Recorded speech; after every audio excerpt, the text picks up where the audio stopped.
Office workers. What's your best office story?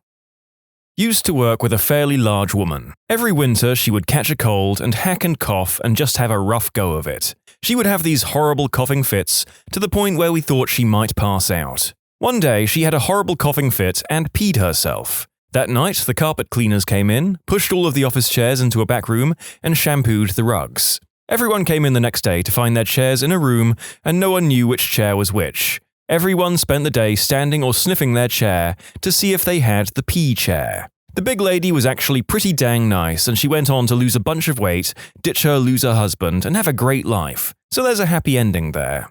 Came into work, I was the early manager, and before I get to my desk, my phone is ringing. Answer it and it's an employee. All he says is, "I have to go, I'm bleeding from my butt." Stunned, I say, yeah, you should leave. I walk to his cube and find a blood-soaked chair with bloody napkins all over it. I ask if he wants to call 911 or something, and he says, "No, I'm driving myself." I call maintenance and I have to explain to them and upper management how all this blood appeared. Guy ended up okay and came back to work a couple of days later. Never asked what the heck the issue was. That's a bleeding hemorrhoid. Not that you really probably wanted to know. The chair was soaked. It was a lot of blood. I asked if everything was good after the fact, and he said it was, and nothing to worry about for other people. I speak from experience. Not quite that bad, but it lasted for days and bled clear through my pants and left a large stain on my seat at its worst. Went to the ER. The doctor acted like I was a big wimp and wasting his time. He then forces a golf ball-sized blood clot out of my butt. So pretty much not a big deal and nothing a person would ever want to discuss with another living soul.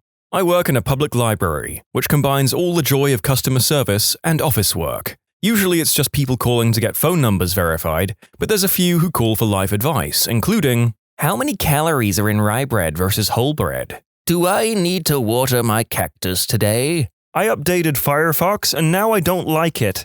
How do I go back to the old version? What day this weekend will traffic be bad?" Personal all-time favorite caller goes to the woman who called to ask me what fellatio technique geishas performed.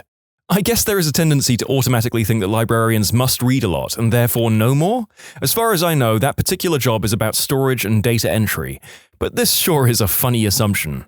I work at a factory back office, watching over incoming and outgoing materials, and general material management. We had a shipping container come in from the States, transporting several big bags of sugar and milk powder mixture. We crack open the container, and much to our surprise, we find a cat. Bear in mind, this container spent a solid week or two at sea. The cat was alive. Apparently, it survived by eating the powder. So I did the old screenshot the desktop, hide desktop icons, and save the screenshot as the new desktop background. To 3 different computers, 2 of which were shared between 5 to 10 people. Now the problem was, I called in sick with food poisoning the next day. Utter chaos broke out. No one could open any programs. IT had to get involved, and it apparently took them a few hours to figure out what had happened. No one ever knew it was me, and I had planned on, taking the credit and winning that stage of the prank war. But no, I played dumb and bit my tongue. My current office building was once a funeral home that had sat vacant for a number of years after the previous owner shot himself in the apartment upstairs. When we first moved into the office, there was a wall panel that was accidentally knocked out in the basement. There were about 30 people worth of ashes hidden in the wall. I have one. We have an agent. Let's call him Joe. Joe is about 60 and the perfect employee. Never misses work, perfect stats, honest, customers love him and always give him praise. Volunteers for overtime and absolutely everybody loves him. I use his calls as examples in my training class. He's been offered numerous management positions, but he's perfectly content sitting at home, fixing customers' problems, making them happy, and making our company money. He is an absolute machine. 2 years ago, his wife and his 40th wedding anniversary was coming up, and I had a business trip to Ohio for a new system training. Joe was told that he had to come with me to learn. He pleaded that he couldn't because he would miss his wedding anniversary. Plus it was odd because agents never go on trips, and my manager said sternly, "Do it, Joe. You don't have a choice." Joe of course went home and packed up and got ready to leave a few days later. His wife said she was going to stay with her sisters while he was gone and left the night before. Our company car picked me up from the airport and we headed to Joe's. He was pretty upset and depressed but tried to be upbeat. We went to dinner and stalled for a few hours, for good reason, and when we got to the airport we boarded our plane and headed to Houston for a switch. We got to Houston and we walked up to the Miami gate and I said, "There's your plane." He looked up and I pointed over to his wife standing at the gate. My boss had arranged to send them to Miami for a week and then on a cruise to Jamaica for their anniversary with my boss's company credit card for expenses. The first thing out of his mouth was, "Oh my God, I didn't pack for that." But of course we had his wife take care of that when we sent her out on an earlier flight. He started crying right there in the airport and hugged me. I handed him the credit card and went over to his wife, gave her a hug and told her she owed me some apple cookies. So bomb. And headed to my plane for Ohio. Went to Ohio and, yeah, Ohio. We had a Phil Collins day to screw with a co-worker who professed to hating Genesis. Months after revealing their hatred, the president of the company had the IT company stay after everyone left to absolutely cover this person in Phil Collins's face, and I heart Phil signs in celebration of Phil Collins's birthday. It was practically a holiday and very little work was accomplished as a result. Pretty much the best day at the office ever. I love this because of everyone getting involved and because of my not-so-secret appreciation for Phil Collins. Sounds like a fun place to work. Will this be an annual event? I think my favorite part of this is the casual disregard for the IT department and the rest of the office, making them their own prank monkeys. A guy at my office had a fishing rod along the ceiling. He had the hook positioned over a man's head. We'll call the man Dave. Every so often, he dropped the hook, which has a little weight, onto Dave's head and then quickly pulled the cord so the hook is back up to the ceiling and isn't visible. This is going on months, and the guy who was being pranked didn't have a clue. He went to the doctor for tests because it felt like a throb to his head, so he worried something was really wrong. When we told him what was happening, he couldn't stop laughing at himself. Dave's revenge was pretty sweet. He did the deed with the prankster's sister. "Oh, I really thought there was something wrong with me. I guess you learn something new about yourself every day. You got me, guys. I'm going to penetrate your sister." OP thought the question said, "Best orifice story." I got this job a few years back. In the first week, I was blown away at the technical ineptitude of the whole darn place. Our job requires a lot of scanning, usually large stacks of bank statements, 100 to 200 pages at a time.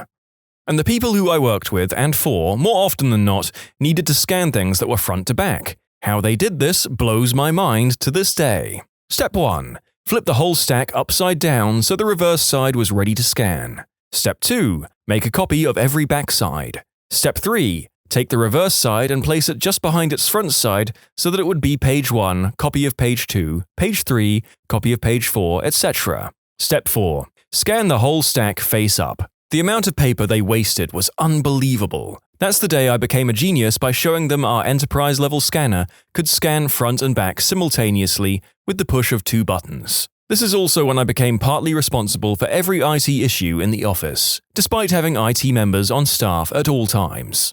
10 minutes into the company meeting, someone's phone went off playing bagpipe music. But as it got louder, we realized it was an actual set of bagpipes playing outside. Before we knew it, the guy marches into the conference room, blasting away that one Scottish song. I don't know what it's called, but you know the one I mean. After he finished playing, the speaker, who had been playing dumb until now, announced that we had just acquired a small company in Scotland. Best announcement ever.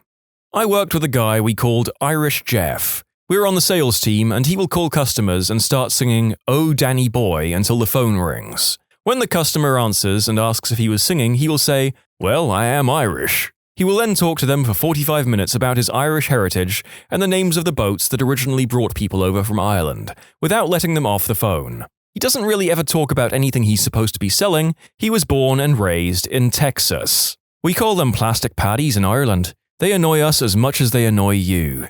This was at my last job, a call center on National Donut Day at Krispy Kreme. Girl A had gotten a box of donuts and was on a call with a customer. Girl B comes up and takes one out of the box. Girl A mutes her phone and says, "B-word, you had better be joking. Don't touch my donuts." Girl B turns around and walks away with the donut. Girl A hangs up on her customer and full-on assaults Girl B. An epic brawl breaks out right in the middle of the call floor, and they even crash through the giant partition that separates our call center from another company's, which is actually all in the same giant room. At some point, a knife tumbles out of one of their purses. No one actually pulled it out or tried to use it, but it did fall out. Management has everyone end their calls and clear the floors out. Cops are called and both girls are escorted out, never to be seen there again. Because donuts. I swear to God this is true. I worked in a staffing company as a recruiter. One of the sales guys always bragged about his martial arts skills. One afternoon, one of the female recruiters called Bullcrap on him. They were right outside my cubicle. He says something to the effect of, "Oh, don't believe me? I will kick my foot right over your head right now. Stand here, just like this." He positions her and then he gets in a karate squat. I don't know how else to describe that pose. And goes for it without any stretching, practice, or anything. He rotates and kicks his foot way up, just high enough to make solid contact with her right temple with a solid thud. She staggers a bit dazed and he runs and hides in his cube. I couldn't believe what I just saw. It happened so quick. It was insane.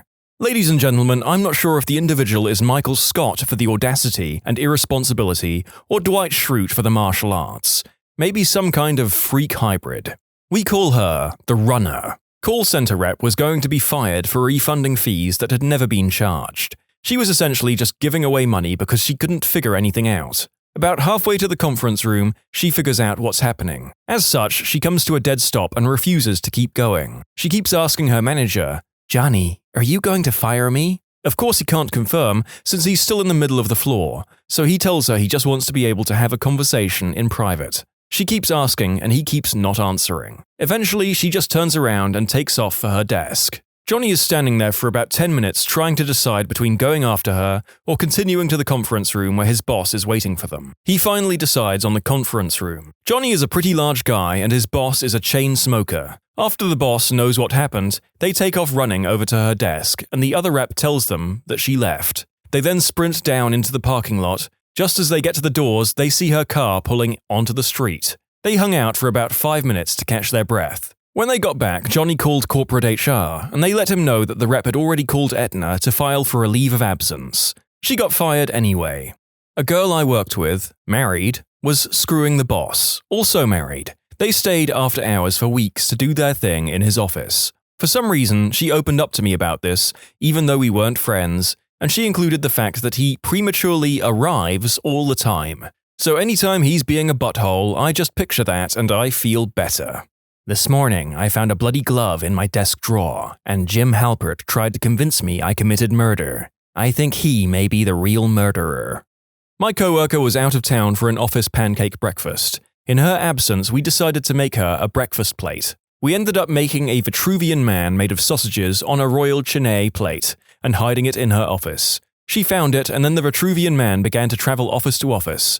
It was sealed with tape, but that didn't stop it from starting to go moldy. The Vitruvian man was hidden in desk drawers, under paper piles, behind coats. I knew it was my turn for the Vitruvian man to end up on my office, but when I got in, I couldn't find it anywhere. Later in the day, one of our VPs came in to meet me with a serious matter. He asks me a question, and I'm thinking of my response. I look up. There on the ceiling, Mission Impossible style, is a moldy man made of sausages with its taped-on smiley face looking down at me. I awkwardly carried on the conversation with the VP through random laughter which didn't make sense to him. I had to throw out the plate after that. In total, we had it moving around the office for about a month. We've had a couple of good prank wars over the years. Best thing that comes to mind quickly is when we changed a guy's phone autocorrect to replace the full stop with a question mark. He was very confused for days. I also tied all the cables of a guy's computer together under his desk with a zap strap. Monitors, mouse, keyboard, phone, etc. I then hooked that bundle of cables to the lever under his chair that controlled the up-down position and turned the chair so that it was at its 90-degree angle. He came to his desk after lunch and sat down, grabbed a hold of his desk like he normally does to turn his chair, and spun to face his computer. The entire desk was pulled into the rear corner of his cubicle. It made a lot of noise, but not as much as he did swearing. I changed the guy's autocorrect to change the to the fricking. He could not type, so he was always looking down at his keys and depending on words to catch any mistakes. Needless to say, he turned in documentation like, "I called the fricking customer and they told me that the fricking software was not functioning correctly." Clearly, I've switched the word fricking for the actual word that this particular prankster used. Here are some more office pranks. I changed people's autocorrect to say, "I'm pooping" instead of "hey." Another one, change work to the brothel. And the best, change beer to fun butt stuff. "I'm pooping. Super busy day at the brothel today. In desperate need of fun butt stuff." I did this to my business partner's computer as a joke and went on holiday. He never proofreads anything, so when I got back, I walked into a massive crap storm. He still thinks his computer caught a virus, and if he ever finds out the truth, he will murder-suicide us both. 10 out of 10. Totally worth it. The only funny thing was the time I placed an ad in the paper saying, monkeys for sale, $50, with his number. That's a whole nother story. You'd be surprised at how many people want cheap monkeys. There are many phantom crapper stories out there where someone drops a deuce in the bathroom floor or shower. But at one of my Navy commands, we actually had someone take a crap in the coffee pot, and then run the coffee machine, fill up the pot, and leave it there for people. Luckily, someone smelled it before they tried to drink it. They never caught the guy. We had a general office questionnaire one day. Questions like, do you like your job? Do you feel listened to? Or have you been harassed at work? One person filed in yes to that last question. Massive panic within the company followed. Protocols were set up, meetings held, experts hired, and our team managers took each and every one of us separately and asked us with concern and kindness in their eyes, was it you? Did anyone hurt you? It was John. He and Fred were good friends, and always slapping each other on the butt or poking each other in the side, especially when on the phone and with a customer. He had filled in yes for a laugh because technically he was slapped on the butt. He got to explain that to the company president and was sacked shortly after. I think it's more screwed up to do an anonymous questionnaire and then ask people what they answered. Really poor ethics. Good luck to the management if they ever try to get straight answers on future surveys. They don't want straight answers, they want a paper that says everything is perfect. If doing crap like that means that people will lie next time, rather than mention any actual concerns, then that's all the better for them.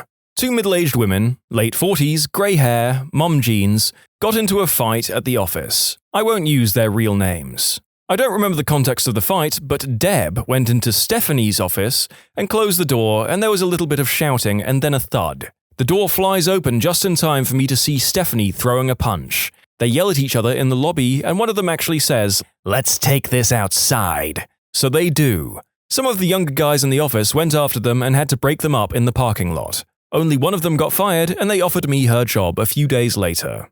So I had this coworker who got a hold of the office's emergency air horn. She would sneak up behind people and blast it right in their ear. Most had a heart attack. She was really good at being sneaky with it too, and you'd be working away, have no idea, and she'd be like right under your fricking desk, and then that gosh darn air horn. Were there not huge consequences for blowing the emergency air horn to prank people? On the one hand, this is hilarious. On the other hand, I would absolutely not tolerate it in my workspace. I think the tension of not knowing where the next toot was coming from would destroy my sanity. Our office was centrally controlled by a head office in another city. There was a massive transformer explosion knocking out all the systems and controls in the head office. Essentially, no work could get done, no customers could get to us, we couldn't even cool the building down. Mid-August was 35+ degrees Celsius outside. So we had to send everyone home for about 3 days, and only essential staff stayed. I was in HR, so I was one of them. Slowly started to build up staff as we were getting closer to operation. Ended up working about 110 hours, including sleeping there. Working, however, is a very loose term. Since no PCs could run anything, we sat and watched TV, played board games and poker, played a ping pong tournament, and in our break room we had NES, SNES, and Sega. We ended up playing Super Spike Volleyball Tournament, an NES Ice Hockey Tournament, which I won, and an Excite Bike Tournament. One of the guys who had to stay on through the night played through Zelda. In conclusion, Explosion got me 70 hours of overtime while winning NES Ice Hockey Tournament with all the skinny players. Oh boy, do I have a good one. I was an intern at the time. Summer of 2013, I'm interning at a pharmaceutical/biotech company, and was meeting the team. There was this particular guy, white guy, mid-40s, on the team who I had lunch with on a daily basis. We talked about what I was studying in school at the time, and how I wanted to travel the world for a bit after graduation, instead of just going straight to a 9-to-5 office life. He got deeply depressed when I said so, and started saying he's been doing this 9-to-5 thing for 20 years. He's like 45. And what I said to him really made him wake up. I'm in my head like, oh, this isn't going to be good. Fast forward 2 days later, I'm finishing up training modules assigned to me, and all of a sudden, one of the HR ladies walks over to the manager's cube and explains that he quit. No 2 weeks notice. And my manager bolts up and yells in disbelief, "He what? Please repeat what you just said. He went to Taiwan to find himself?" I'm trying to connect the dots to see if I, the lowly intern, had really said some things to stir up an employee to quit his job and travel the world. I didn't tell my manager the conversation I'd had with him, but I did tell one of the girls that I worked with, and that's when I started my journey of an office fling. But that's a story for another day. In conclusion, I had a casual conversation as an intern with an employee about my aspirations to travel the world after I graduate. Probably made the employee quit, don't know if it was coincidence or not, but I think the conversation stirred his actions. When you subscribe, make sure to hit the bell to turn on notifications.